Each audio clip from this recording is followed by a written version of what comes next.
expanse, critical to life on Earth. And there's no better animal to represent the story of the ocean with all its splendor and uncertainty than the killer whale, or as it's scientifically known, the Orcinus orca.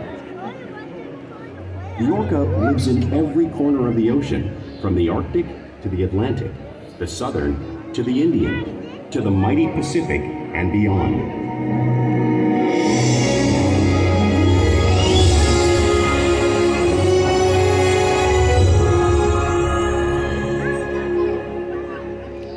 This whale's story is the ocean's story, and it is one we all share.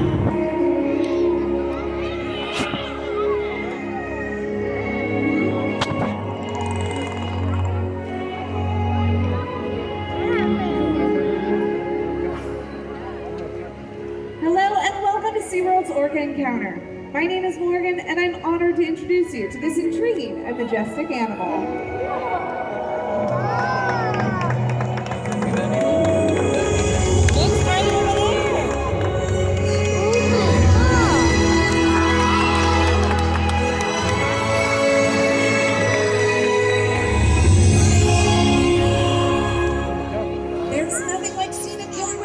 And learning about them and their natural behavior. We hope this Orca Encounter will help give you a better understanding of these amazing animals and all that they represent.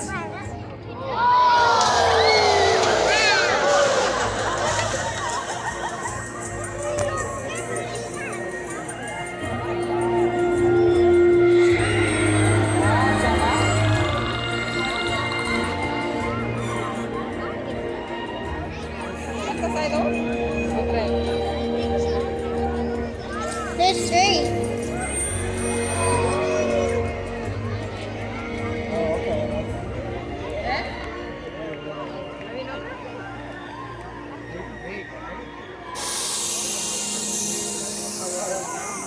While they are found in every ocean, orcas living off the coast of Iceland are quite different than those near Costa Rica. In fact, there are at least 10 types or ecotypes of killer whales. An ecotype describes the differences between killer whale size, physical form, prey, Daddy, you remember? social structure, Daddy. and habitat. Wait, Daddy, you remember from the movie? As you can see, whale? the differences are subtle, but noticeable when compared side by side. Whale is real? Oh. Orcas are adapted perfectly to their environments. And even the whale's black and white coloration has a purpose. It camouflages the outline of their bodies in the water, making it easier for them to surprise and catch their prey.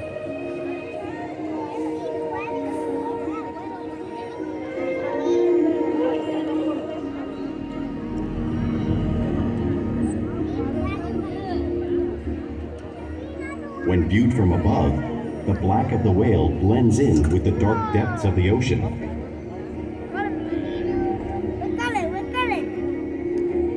JJ is gonna wet all of us. When viewed from below, the orca's white bellies match the brighter surface of the water, blending with the light above, giving them the perfect camouflage.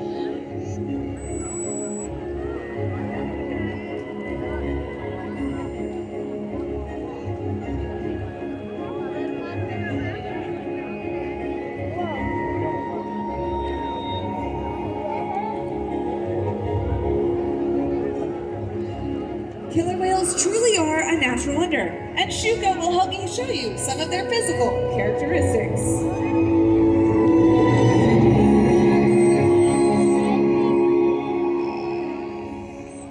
Their blowhole is perfectly designed for taking a quick breath from the surface.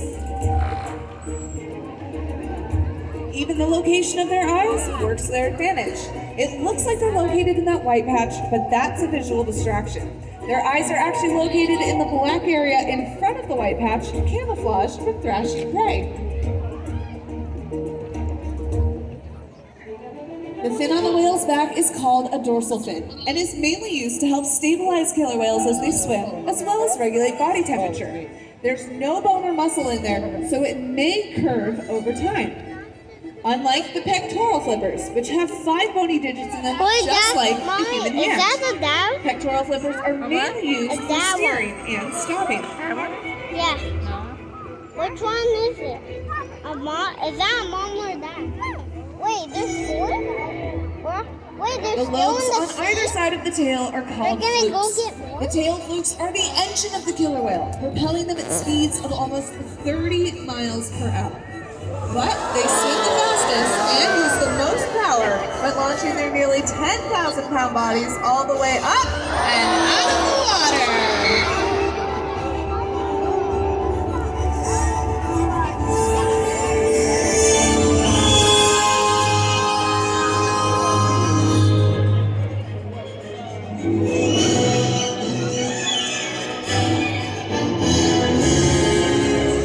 Wait, Willie? Wait, Willow's over there?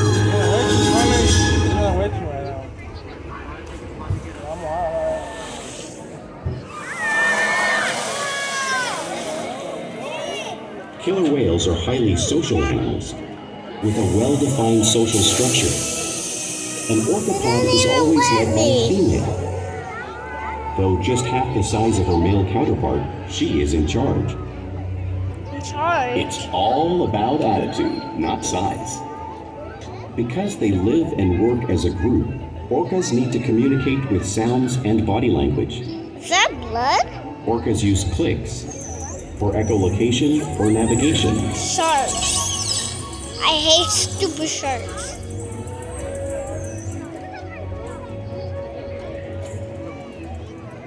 Whistles to socialize in the Daddy, pod. where's Willie? Where's Willie? And calls Wait, he's for group coming? coordination and hunting. He's right there? Is that Willie?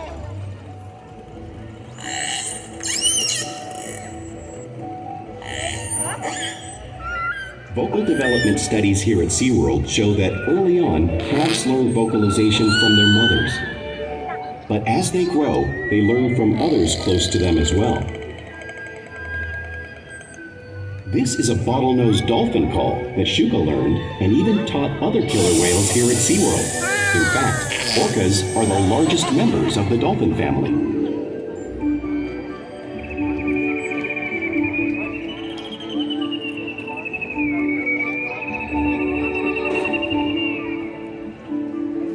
Whales here and in the wild use vocalization to communicate all the time. Like all animals, killer whales use body language as a form of communication. They use pectoral slaps at the surface to assert dominance and to get noticed. For example, a mother may use a pec slap to get her calf's attention.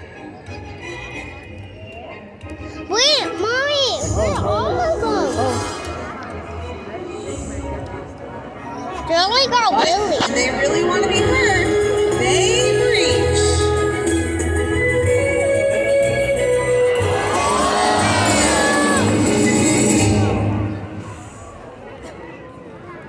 Spy hopping is how killer whales coordinate and get a better view of their surroundings when they Wait, hunt. Daddy, the big whale is gonna do a bigger one? It's gonna wet everybody?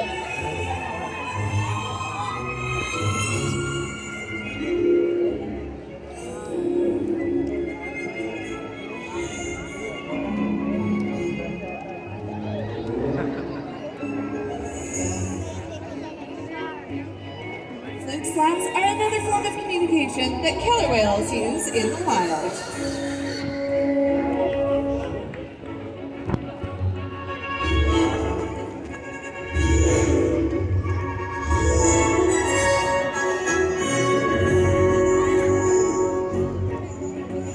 As you can see, killer whales are excellent communicators, so it's no surprise they're at the top of the ocean's food chain.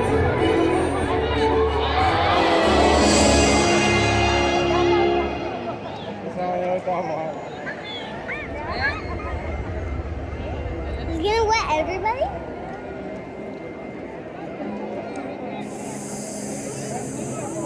Killer whales work together to rear their young, protect their pod, and most importantly, pursue, and catch their prey. Every day they cooperate to survive in the wild oceans of the world. The orca's hunting techniques are as varied as the whales themselves. Norwegian killer whales will circle herring, hunting them together.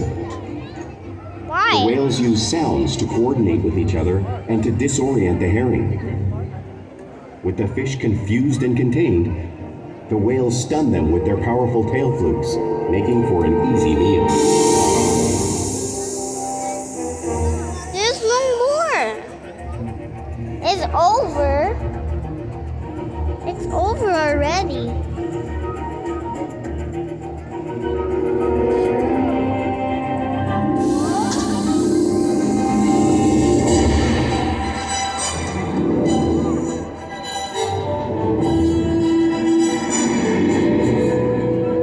It's not even coming.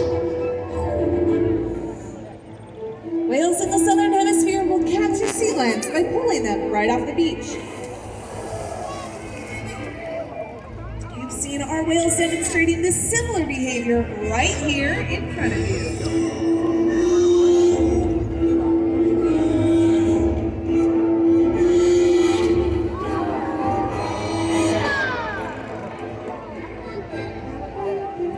Antarctic orcas will actually create waves that wash over the ice, knocking unsuspecting seals into the water. Watch as Amaya demonstrates this simple wave-making technique, showing off some of the impressive and complex hunting behaviors that killer whales have developed around the world.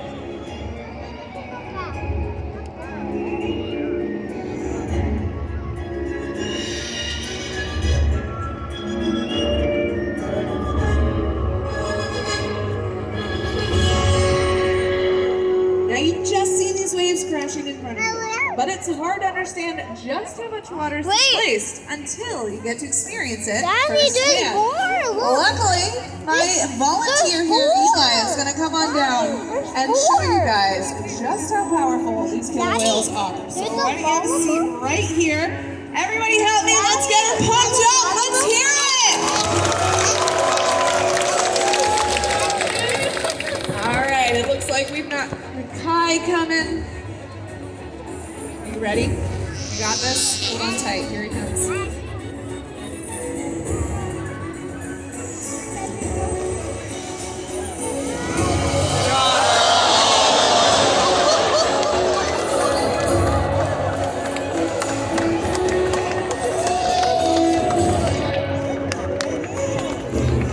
Everyone give us a big round of applause! What do you think? Good? Awesome. Thank you so much for volunteering and showing off the power of the killer whale. Don't worry, the sun will come back out, you'll dry off soon. Now you guys have learned that killer whales live in every part of the ocean, so it's no surprise they eat all types of prey, including other whales. The blue whale on the screen in front of you is the largest. Whale! It is 5 times larger and 50 times heavier than a killer whale. So, how does a whale Amaya's size prey on a whale that size out in the wild? Well, it's all possible because killer whales are the ultimate team player. Killer whales? In this example, we see the larger male orcas surround a sperm whale, forming a perimeter, while the females continue to drive the whale forward until it reaches exhaustion. The calves then move in to join the adults in the group. Whatever their prey, killer whales always cooperate and hunt together, making them a highly successful predator.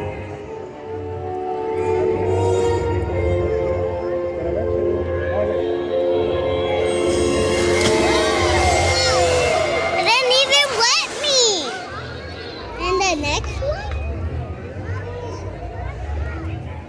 Daddy, Play is an important what part is of gonna everyday wet life all of for a us? killer whale. It's how they teach young whales to hunt and practice their skills as they grow.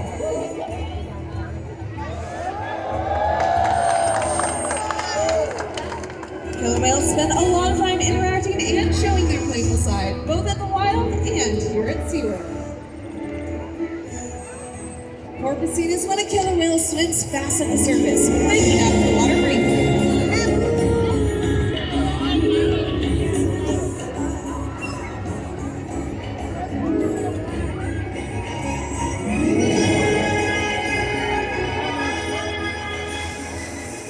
You'll see them do this when catching a ride in the wake of a boat or when surfing in a wave.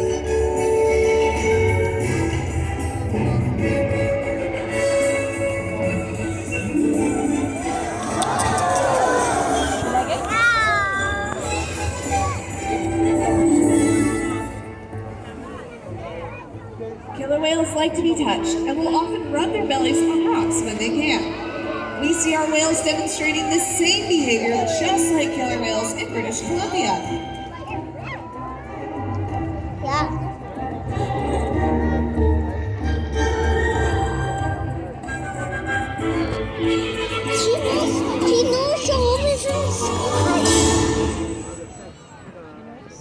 You'll also see I'm killer very whales imitate impressed. each other in the wild. We see it here at SeaWorld all the time. The killer whales are always studying and learning from one another. I'm tickling. Wait, wait. Let's talk about dolphins.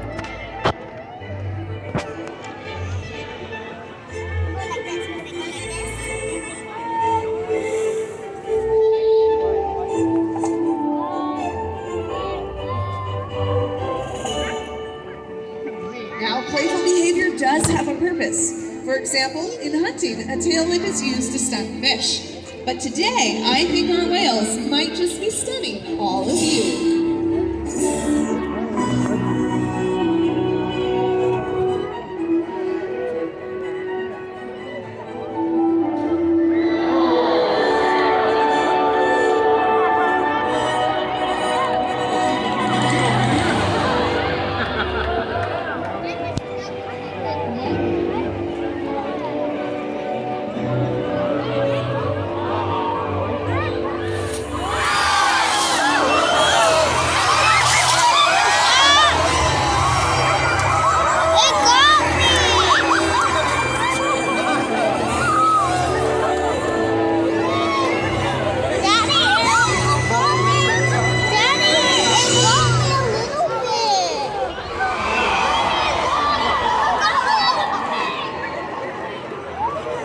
We interact with our whales each and every day, which allows us to build strong relationships to provide optimal healthcare, research, and quality of life. Daddy!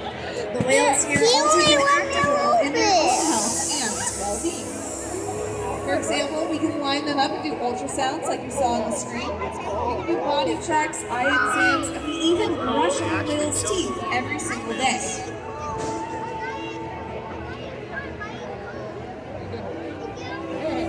We can also obtain a blood sample from the vein that runs in their flukes. And we can even slide them up on the scale like you can see Orchid doing in the video in front of you. We weigh our whales once a week, making sure that our young whales are growing at proper rates and our older whales are maintaining healthy rates.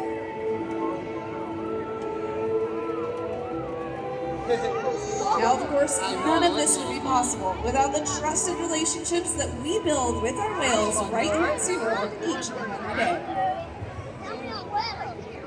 Now, I'd like to take a moment to introduce you guys to one of the superstars of our presentation today. Everybody, please give a warm welcome to Orchid.